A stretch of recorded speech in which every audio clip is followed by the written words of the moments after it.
Hello, Omaha, and welcome back to Keep Moving Forward, a table talk for the City of Omaha Human Rights and Relations Department. I'm Lori O'Brien.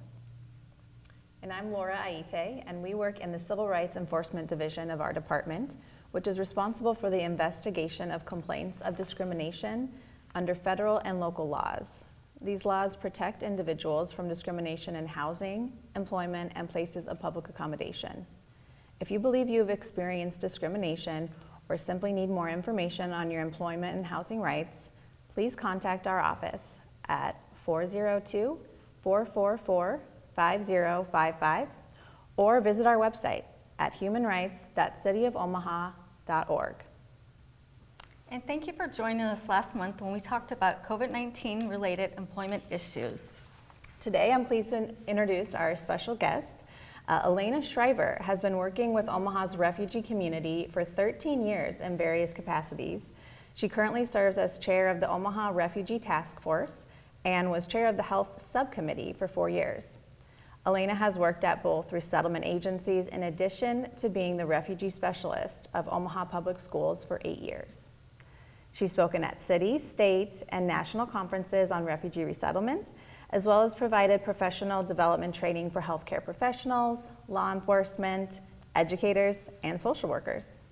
Prior to returning to her home state of Nebraska to work in resettlement, Alana served overseas as a public health worker in refugee camp host countries. Thank you for having me. I'm actually the secretary of the task force. Oh, Susan secretary. Mayberger is our awesome chairperson, so Great. just want to make sure she gets credit for that. Thank She you. does the hard work. Yeah, great. Well, thanks so much for being here. We're so excited to talk to you today. Yeah, happy to be here. And so we wanted to start having you talk about how you got involved with the task force. Sure, so the task force has been in existence in Omaha since at least 1998. That's as far back as our current members can remember attending meetings. I joined in early 2009 when I was working at Lutheran Family Services. So the Omaha Refugee Task Force now has over 200 members, former refugee community leaders, people who work in refugee services, city officials, human rights and relations always comes, the police department joins us, healthcare people. So it's a collaborative of everyone in town who is interested in or from refugee communities or just wants to learn more about what's happening in Omaha's refugee communities. Oh, nice, yeah. And what are the areas of focus, or how many subcommittees does the task force have? Sure, so our full group, we meet every 2 months just to get the overview of what's going on citywide, who's coming from what countries, how many, and where can we fit them into services. But every month our subcommittees meet. So we have housing, health, education, employment, health, mental health, and advocacy. And then when it gets closer to World Refugee Day in June, then we have an additional World Refugee Day Planning Committee as well. Oh, that's great. And those subcommittees are where the real work takes place. So for example, the Housing Committee right now is working on landlord recruitment so that we can get more housing options for all the new arrivals coming in. Oh, great. And if someone from the community wants to get involved with the task force, how would they do that? Sure, so our website is omaharefugees.com, and right at the top of the page it will say Omaha Refugee Task Force. You click on that, you can see a list of our current members, and then you can also fill out the registration form and join, and that will get you on our email list. So you at least get the emailed information and updates, and then if you'd like to attend either the larger meeting or any of the subcommittees, then you can just join via that way as well. Great. So I wondered if you could tell us a little bit more just about some general information about refugees and them coming to the United States. Sure. So unfortunately, the number of forcibly displaced people around the world continues to grow.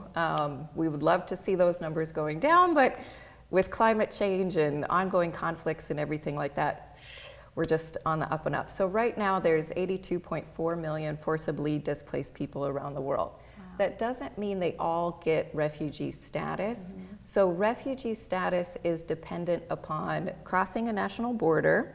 If you're within your own country, maybe you've had to flee Omaha, but you haven't left the United States, for example, you're considered an internally displaced person.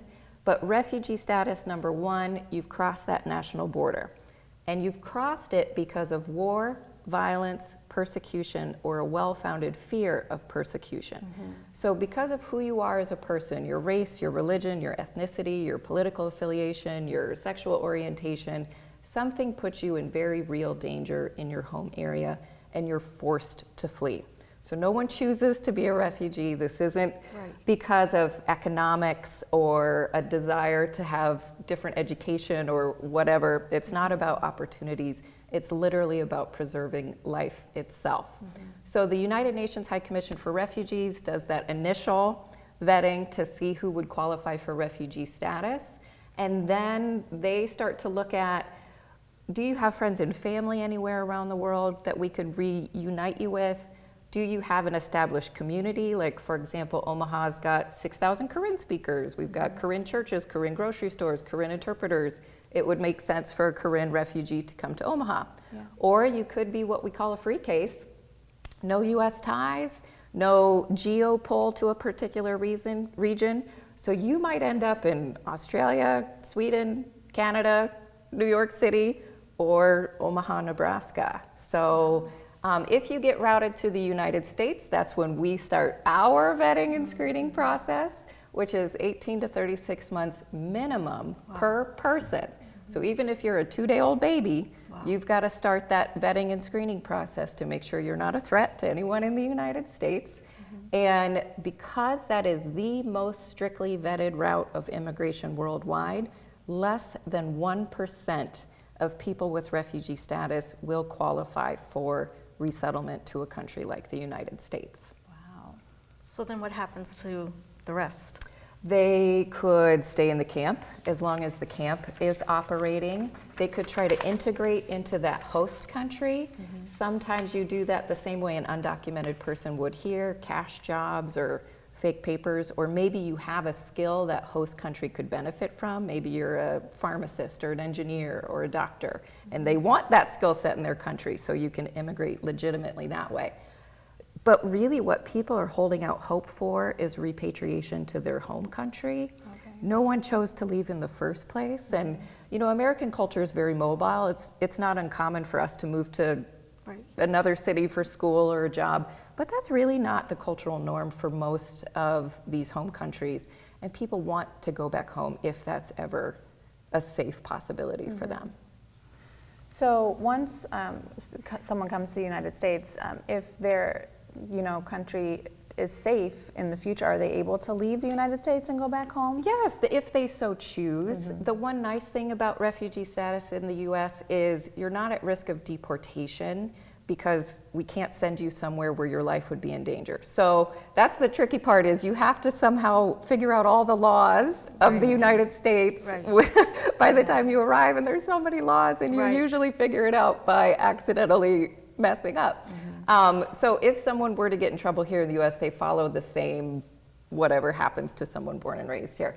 But if the situation just starts to become safer, a refugee, once they're in the US, is the same rights and responsibilities as anyone else. So you could choose to move to Lincoln from Omaha, Minneapolis from Omaha, or back home to your own country. You can't visit your own country while you have refugee status, because if it's safe for you to visit, in theory it'd be safe for you to live there. But once you get your citizenship, refugees are eligible to apply at least for US citizenship after 5 years. Once you've got that US passport, then you can go and travel and do whatever you like. So less than 1% actually qualify for the resettlement program. That's so I didn't know that. It was so small. That percentage is so small. They're taking fingerprints, they're scanning irises, there's strict medical clearance that has to take place both prior to arrival in the US and after arrival in the US, no contagious infectious diseases. The travel loan, people don't get a free ride here, which a lot of people are surprised by. So the International Organization for Migration will help that person buy their airfare and make those travel arrangements. But within 6 months of arrival in the US, they'll get their first bill in the mail and they have to start paying that airfare back. So not only is there no free ride here, there's a lot of myths and misinformation about how much free stuff people with refugee status get in the United States, when actually it's the opposite. You're actually coming here with debt that does hurt your credit score if you mess that travel loan up. And then 5 years later, you're trying to buy a house or a car and you're like, oh my gosh, I forgot to pay this, or I moved and I never got the bill.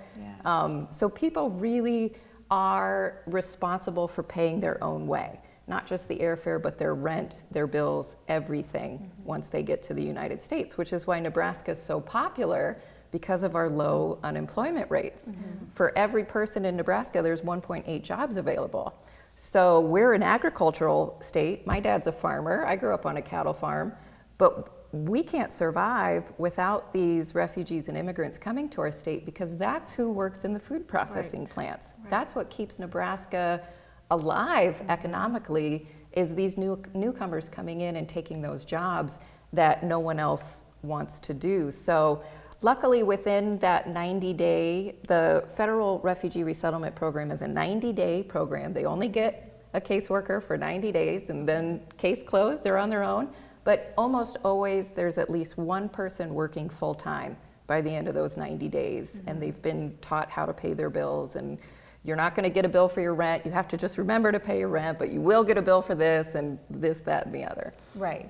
So there's some hands-on to help them acclimate to Yeah, and on that omaharefugees.com website, we do keep a list of all the, of course, refugees are eligible for any community assistance you and I or anyone else is eligible for. They can get the FAFSA, they could do Medicaid, they can get SNAP based on the same eligibility as everybody else.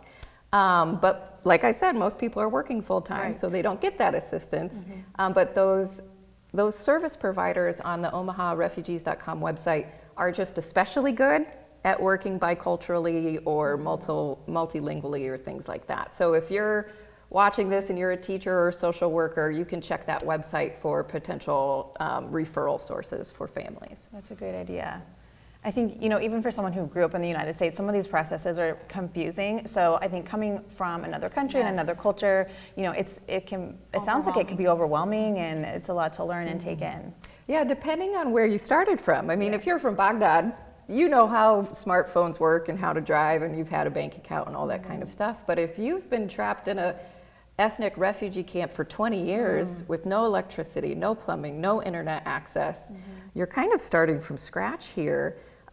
So that's why we're thankful for organizations like Restoring Dignity that will go in and not only translate the labels on cleaning products and things like that, but actually show you in your own apartment, this is how to take care of your stove. This is how to take care of your furnace. This is what can go down a drain, and this shouldn't go down a drain. So everybody that comes is coming with different levels of education, different levels of previous contact with certain American amenities. And so while we have tons of engineers coming through, we also have grandma who's maybe lived in a jungle sort of scenario a lot of her life. And so it really just has to be individualized to that person you're working with. Yeah, that's super important.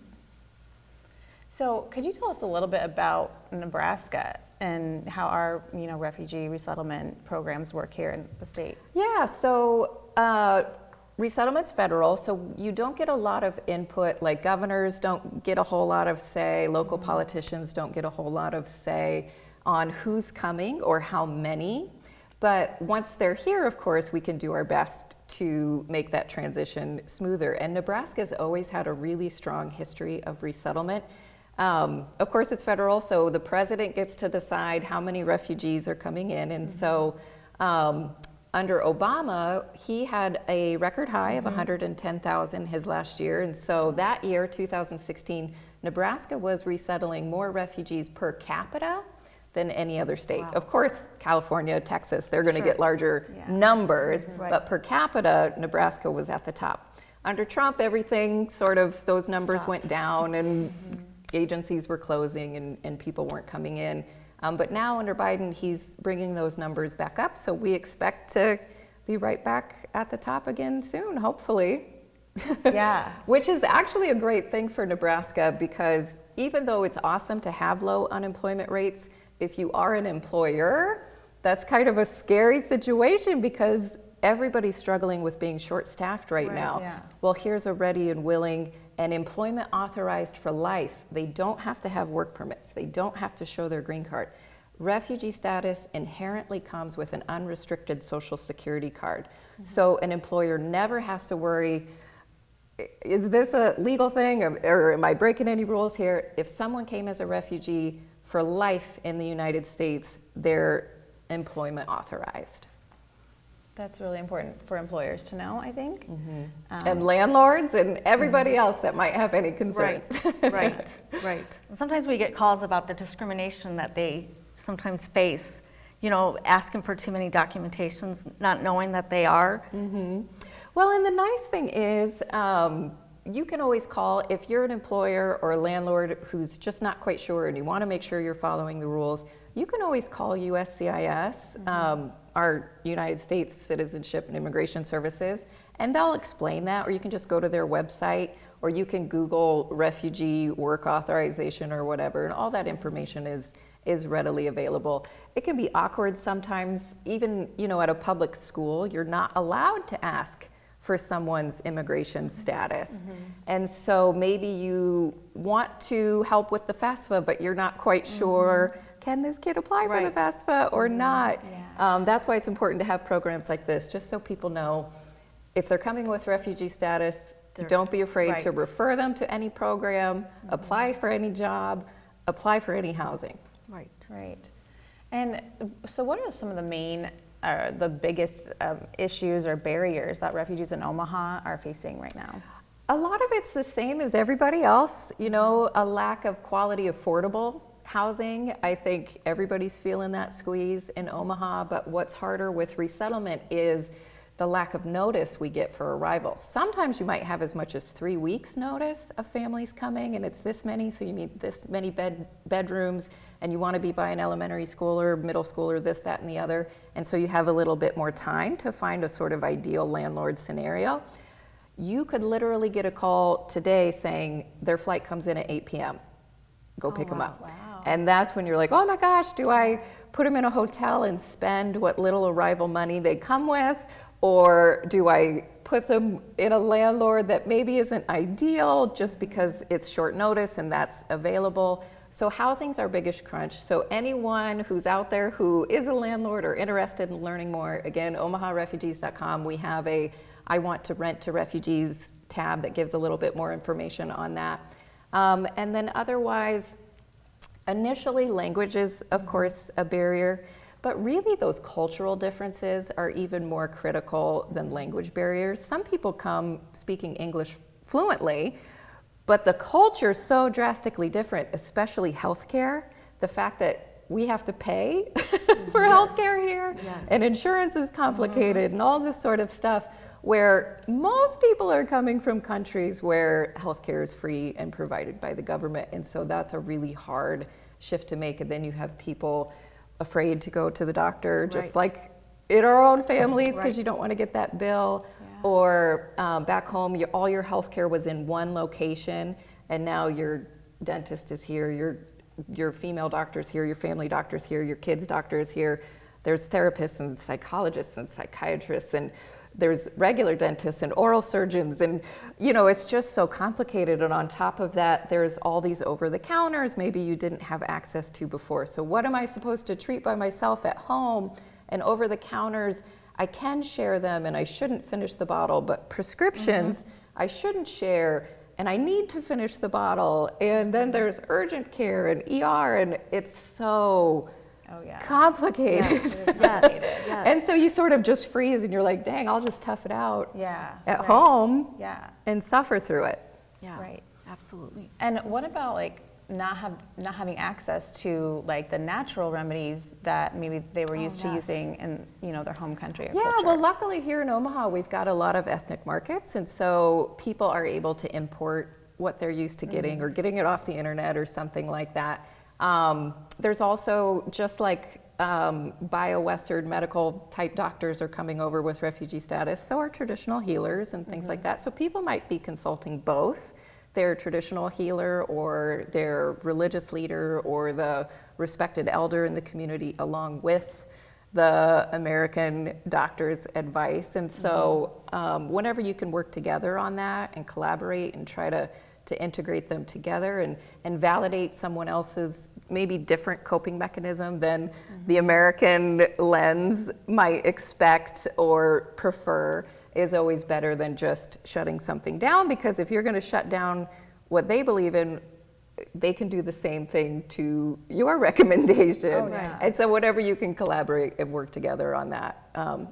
And you can ask those questions. I mean, they know they're from a different culture. We know we're from a different culture. It's okay to acknowledge that in an appointment.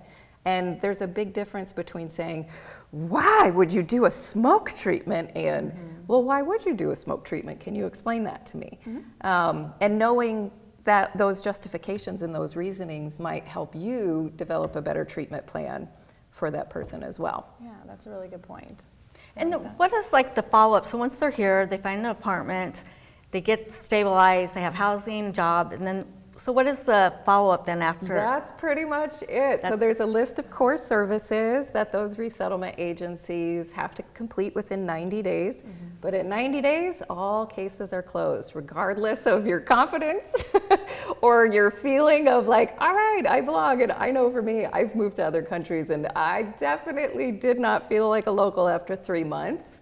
But that's the thing. This is the 1%. If they're here, they're the 1%. Not only have they survived things that literally killed millions of other people, but they got themselves through that strict, difficult, complex resettlement vetted screening process. They've taken on that challenge of moving to another country, learning another language, starting over again from scratch. These are scrappy folks. They're resilient, they're resourceful, they're bringing strong skill sets with them. Do they find each other like a community support group? Like, yeah, we have a lot of ethnic community-based services. We've got a lot of houses of worship in Omaha, and as much as possible, we try to put newcomers in like apartment complexes might start to become Little Burma or Little Congo or something, because then you can carpool, you can share daycare, you can take care of older family members and go grocery shopping together and things like that. And so those are the street caseworkers, I call them. So that could be by choice. Yes, and they're 10,000 times more valuable than your assigned absolutely. federal Yes, caseworker, absolutely. because they've been through it. They know what they didn't know when they came and what was helpful for them. So as much as possible, the more you can plug someone into their own ethnic community, the more successful they're going to be once here. That makes a lot of sense. Absolutely. Yeah. Can you talk a little bit about, you personally have visited some of these refugee camps in other countries. Can you so touch my base? background's in global health. So prior to coming back to the States, I was a community health worker overseas. But I really started out my international experience with studying abroad. So the first times I saw refugee camps were, I was studying abroad in India, and I traveled up through Nepal, saw some of those Bhutanese camps up there. I was living in Kenya for a while, and so there's a little triad of Dadaab, Ifo, and Kakuma camp that at the time was the largest refugee camp area in Africa. One of my sisters lives in Thailand, and she lives in Bangkok, so about 2 hours outside of the city is Umpian, which is where one of my friends here in Omaha, her brother was still there, so I was trying to get in to drop some presents off for him when I went to visit, but I couldn't get in because they have some pretty strict rules about who can come in and out. Refugee camps are essentially, it sounds harsh, but they're essentially living prisons, because those host countries it's about crisis migration. That's not a formal refugee resettlement program where two governments have agreed to take in this amount of people. It's crisis migration over a border. So that country might not be able to afford 100,000 people coming in and taking their jobs and going to their schools and going to their hospitals and things like that. So these camps form. And refugees are not allowed to travel freely throughout those host countries. Those camps are fenced and patrolled. So they control who goes in and out. But just the fact that I've lived overseas myself, and like when you're the only one that looks like you on a bus and people are petting your hair or just staring at you all the time, and you feel like you have to I got to represent all white people all the time, and I got to do a good job because I might be the only white person they ever meet, and this, that, and the other. It's so much pressure. And I think what a lot of people born and raised in the Midwest, where we can go 2,000 miles in any direction and there's a dominant culture, a dominant language that we're familiar with and we fit into, that gift of anonymity, people really don't appreciate that as they should. I mean, there's just such a relief to walking down the street and having no one notice you that I think a lot of people take for granted. And so these newcomers feel that bright light, that spotlight on them all the time. And so your natural response is to almost stay home and to isolate. And so the more we, as the people who do feel comfortable here, can invite people out or make people feel welcome or just let them know, hey, you're not the only newcomer. Right. You know, just lets people breathe a little bit easier. Right. Yeah, right. So even when you don't know what to do, you can smile at someone in line Absolutely. behind you at the grocery Of course, store. Yeah. Yeah. I think Nebraska's good about that. For That's the one most thing I like part, about yes. Nebraska. Yes, yes. For the most At least I will say for Nebraska, I do a lot of presentations and you can tell when some people are, you know, they believed what they've heard before. But by the end of the presentation, when they have the facts, I've never met a Nebraskan that wasn't, all right, what can I do to help by the end of that? That's great to hear. Yeah. Well, That's very I think interesting. we are about out of Oh, yes, time. yes, we could go on and on. Yeah, we could ask you so many more questions. Right. But thank you so much for being here. It was great hearing from you and learning everything that you have to share with us. So we really enjoyed it. Yes, thank you very much. Yeah, thanks for having me. Anytime. Yep. And thank you for joining us today, and be sure to tune in next month. And lastly, if you believe you have been a victim of discrimination, please contact our office at 402-444-5055 or visit us at our website, humanrights.cityofomaha.org. I'm Lori O'Brien. And I'm Laura Aite, and this has been Keep Moving Forward.